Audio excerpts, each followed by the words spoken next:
வணக்கம். நமது டிவியின் இரவு நேர பிரதான செய்திகளோடு இணைந்திருக்கின்றோம். செய்திகளோடு இணைந்து கொள்ளும் நான் ஷலோமி நாகேந்திரன். விரிவான செய்திகளுக்குள் செல்ல முன்னர் முதலில் தலைப்புச் செய்திகள்.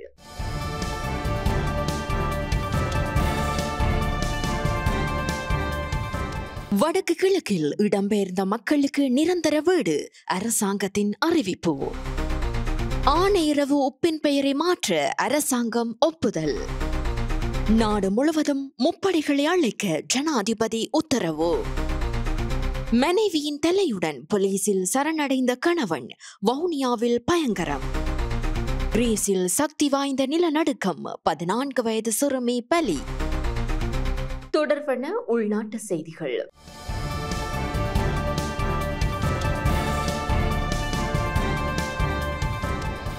வடக்கு கிழக்கில் இடம்பெயர்ந்த மக்களுக்கு நிரந்தர வீடுகளை நிர்மாணிக்கும் திட்டத்திற்கு அமைச்சரவை ஒப்புதல் வழங்கியுள்ளது. வடக்கு மற்றும் கிழக்கு மாகாணங்களில் யுத்த சூழ்நிலையால் இடம்பெயர்ந்த குடும்பங்களுக்கு நிரந்தர வீடுகளை நிர்மாணிக்கும் திட்டம் ஒன்றிற்கு அமைச்சரவை அங்கீகாரம் வழங்கியுள்ளது. வடக்கு மற்றும் கிழக்கு மாகாணங்களில் 30 ஆண்டுகளாக நிலவிய மோதல் சூழ்நிலை காரணமாக குறித்த பிரதேசங்களில் வாழ்ந்த குடும்பங்களுக்குரிய பெருமளவான வீடுகள் சேதமடைந்துள்ளன. இந்த மாகாணங்களில் 2009 ஆண்டிலிருந்து இதுவரை 2,74,728 குடும்பங்களைச் சேர்ந்த 9,14,722 நபர்கள் மீள்குடியேற்றம் செய்யப்பட்டுள்ளனர். இந்த நிலையில் 2024 ஆண்டின் இறுதியில் வடக்கு மற்றும் கிழக்கு மாகாணங்களைச் சேர்ந்த 8 மாவட்டங்களில் 1,50,488 வீடுகள் நிர்மாணிக்கப்பட்டுள்ளன. குறித்த வீடுகளை நிர்மாணிப்பதற்கு இலங்கை அரசு, இந்திய அரசு,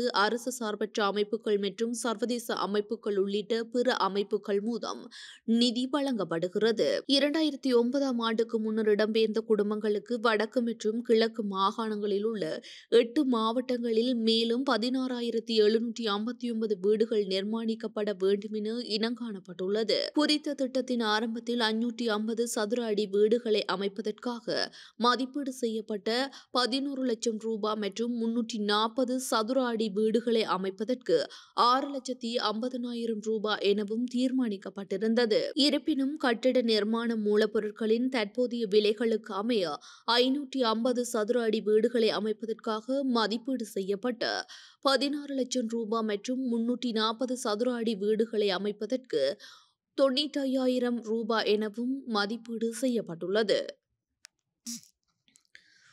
இருப்பினும் கட்டிட நிர்மாண மூலப்பொருட்களின் தற்போதைய விலைகளுக்கு அமைய 550 சதுர அடி வீடுகளை அமைப்பதற்காக மதிப்பீடு செய்யப்பட்ட 16 லட்சம் ரூபாய் மற்றும் 340 சதுர அடி வீடுகளை அமைப்பதற்கு 9,50,000 ரூபாய் எனவும் மதிப்பீடு செய்யப்பட்டுள்ளது. அதற்கமைய 2025 ஆண்டிலிருந்து நடைமுறைக்கு வரும் வகையில் நிரந்தர வீடமைப்பு திட்டத்தை நிர்மாணிக்கும் அடிப்படையில் அரசாங்கத்தினால் வழங்கப்படும் உதவி பணத்தை பின்வரும் வகையில் அதிகரிப்பதற்கு நகர அபிவிருத்தி, நிர்மாணம் மற்றும் வீடமைப்பு அமைச்சர் சமர்ப்பித்த யோசனைக்கு அமைச்சரவை அங்கீகாரம் வழங்கியுள்ளது. 550 சதுர அடி வீடுகளை அமைப்பதற்காக அரசு நிதியில் வழங்கப்படும் உதவி பணத்தை ரூபாய் 15 லட்சம் வரை அதிகரித்தல் மற்றும் 340 சதுர அடி வீட்டினை அமைப்பதற்காக அரசு நிதியில் வழங்கப்படும் உதவி பணத்தை ரூபாய் 9 லட்சம் வரை அதிகரித்தல் என தீர்மானிக்கப்பட்டுள்ளது. ஆணையிரவில் உற்பத்தி செய்யப்படும் உப்பு ஆணையிரவு உப்பு என பெயர் மாற்றப்பட்டு சந்தைக்கு விநியோகிக்கப்படும் என அமைச்சர் சுனில் ஹந்துன்னெத்தி தெரிவிக்கின்றார். யாழ்ப்பாணம் ஆணையிரவில் உற்பத்தி செய்யப்படும் உப்பு ஆணையிரவு உப்பு என மறுபெயரிடப்பட்டு உள்ளூர் சந்தைக்கு வழங்கப்படும் என கைத்தொழில் மற்றும் தொழில் முயற்சி மேம்பாட்டு அமைச்சர் சுனில் ஹந்துன்னெத்தி தெரிவித்துள்ளார். பாராளுமன்றத்தில் இன்று கருத்து தெரிவிக்கும் போதே அவர் இதனை கூறியுள்ளார். மேலும் பாராளுமன்ற உறுப்பினர்களின் ஒப்புதலுடன் இந்த முடிவு எடுக்கப்பட்டுள்ளதாக அவர் தெரிவித்தார். එලිපන්ට් පාස් සෝල්ට් නමින් අලිමංකඩ ලුණු හැටියට විශේෂ වෙළඳ නාමයක් සන්නාමයක් භාවිතා කරන්න අපේ ජාතික ලුණු සමාගම තීරණය කරලා තියෙනවා. கிளிநொச்சியில் அமைந்துள்ள ஜெர்மன் தொழில் பயிற்சி நிறுவனத்தின் தற்போதைய நிலை தொடர்பில் பாராளுமன்ற உறுப்பினர் சிவஞானம் ஸ்ரீதரன் இன்று கேள்வி எழுப்பினார். பாராளுமன்றம் இலங்கை ஜேர்மன் தொழிற்பயிற்சி நிறுவனத்தின் தற்போதைய நிலை தொடர்பில் ஸ்ரீதரன் என்பி கேள்வி. கிளிநொச்சி மாவட்டத்தில் அமைந்துள்ள இலங்கை ஜேர்மன் தொழிற்பயிற்சி நிறுவனத்தின் தற்போதைய நிலை தொடர்பில் இன்று பாராளுமன்ற உறுப்பினர் சிவஞானம் ஸ்ரீதரன் கேள்வி எழுப்பியுள்ளார். கிளிநொச்சி மாவட்டத்தில் இயங்கி வரும் இலங்கை ஜேர்மன் தொழிற்பயிற்சி நிறுவனம் இன்று வரை இலங்கை அரசாங்க வர்த்தமானி மூலம் அங்கீகரிக்கப்படவில்லை. கிளிநொச்சி மாவட்டத்தில் ஆரம்பிக்கப்பட்ட போது 96 பேராக இருந்த நிரந்தர பணியாளர் எண்ணிக்கை தற்போது 77ஆக குறைக்கப்பட்டுள்ளதுடன் 2017ஆம் ஆண்டு முதல் இன்று வரை எந்த ஒரு நிரந்தர பணியாளரும் நியமிக்கப்படாது ஆளணி தேவைப்பாட்டின் 24% மட்டுமே தற்போது நிரப்பப்பட்டுள்ளது.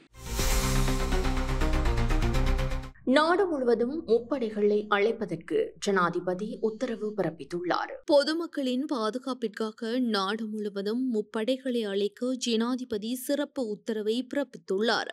பொது பாதுகாப்பு கட்டளை சட்டத்தின் 40வது அத்தியாயத்தின் பிரிவு 12 கீழ் வழங்கப்பட்ட அதிகாரங்களின்படி அவர் இந்த உத்தரவை பிறப்பித்துள்ளார் என்று சபாநாயகர் ஜகத் விக்ரமரத்ன இன்று பாராளுமன்றத்தில் தெரிவித்துள்ளார். இதேவேளை அரசியலமைப்பின் 121ஆம் உறுப்புரையின் பிரகாரம் மின்சார கட்டண திருத்த சட்டமூலம் தொடர்பாக உயர்நீதிமன்றத்திற்கு சமர்ப்பிக்கப்பட்ட மனு ஒன்றின் பிரதி தனக்கு கிடைத்துள்ளதாக சபாநாயகர் ஜகத் விக்ரமரத்ன அறிவித்தார்.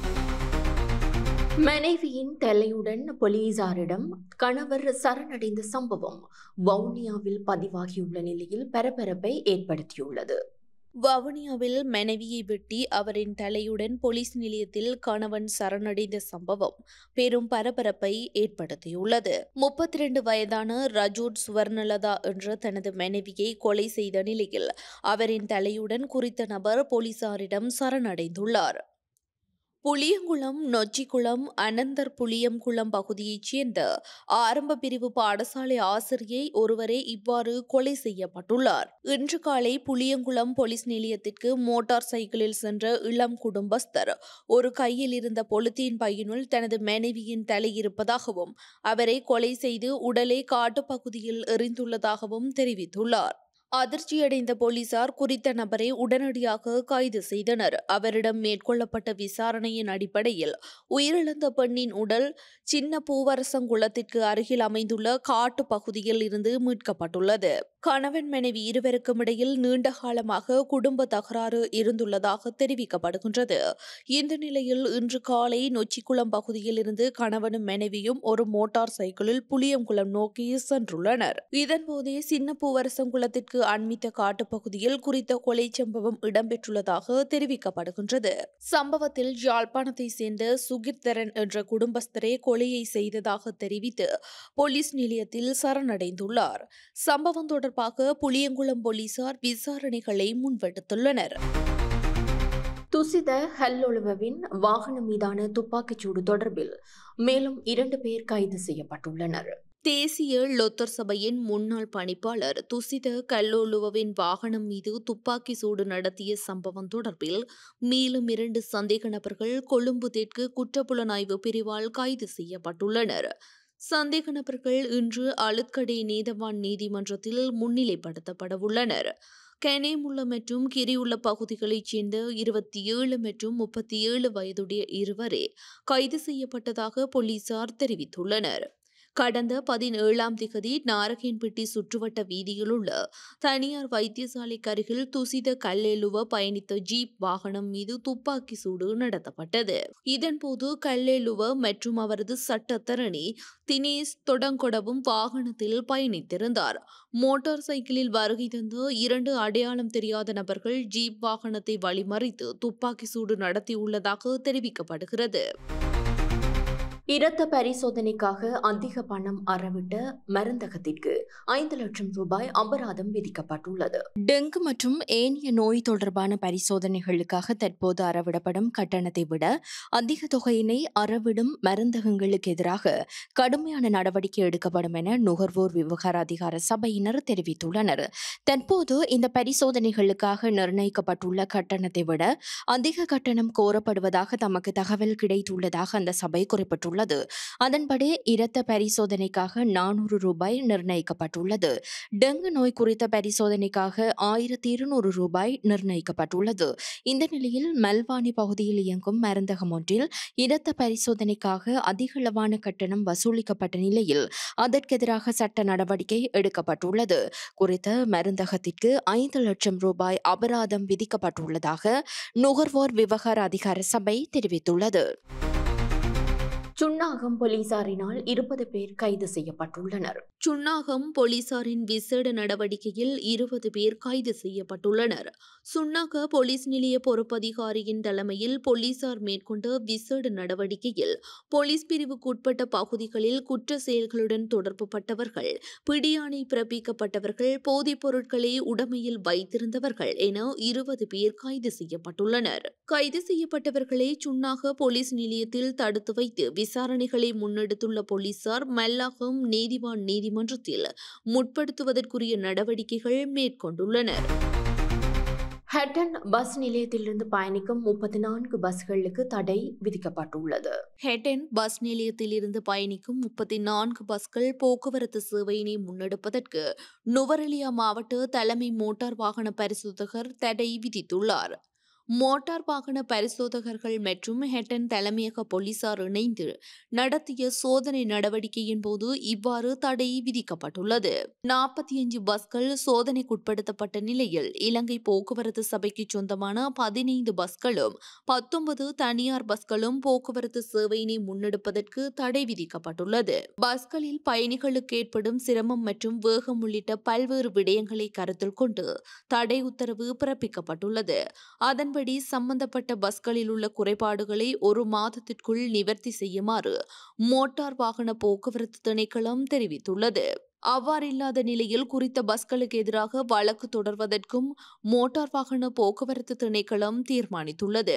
மேலும் பொது போக்குவரத்து வாகனங்களில் முன்புறம் பொருத்தப்பட்டுள்ள தேவைக்கு புறம்பான மின்விளக்குகள் மற்றும் விபத்துக்கள் ஏற்படக்கூடிய வகையில் பொருத்தப்பட்டுள்ள அபாயகரமான மேலதிக உதிரி பாகங்களை அகற்றவும் சாரதிகளுக்கு இதன்போது அறிவுறுத்தப்பட்டுள்ளது. தொடர்பான சர்வதேச செய்திகள்.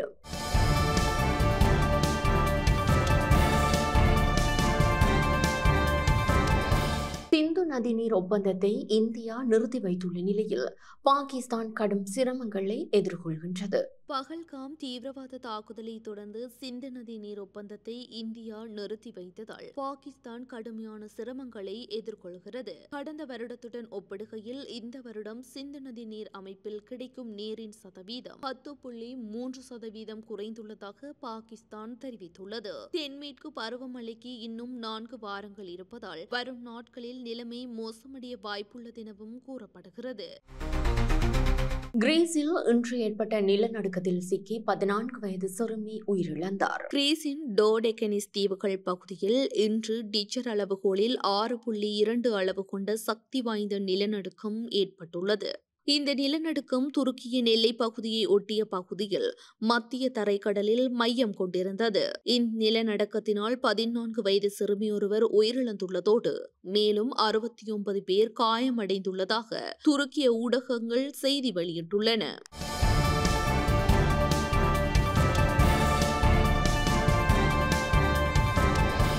மேற்கிந்திய தீவுகள் அணிக்கு ஐசிசியினால் அபராதம் விதிக்கப்பட்டுள்ளது. மேற்கிந்திய தீவுகள் அணிக்கு ஒவ்வொரு வீரரின் போட்டி கட்டணத்திற்கு 5% அபராதம் விதிக்கப்பட்டுள்ளது.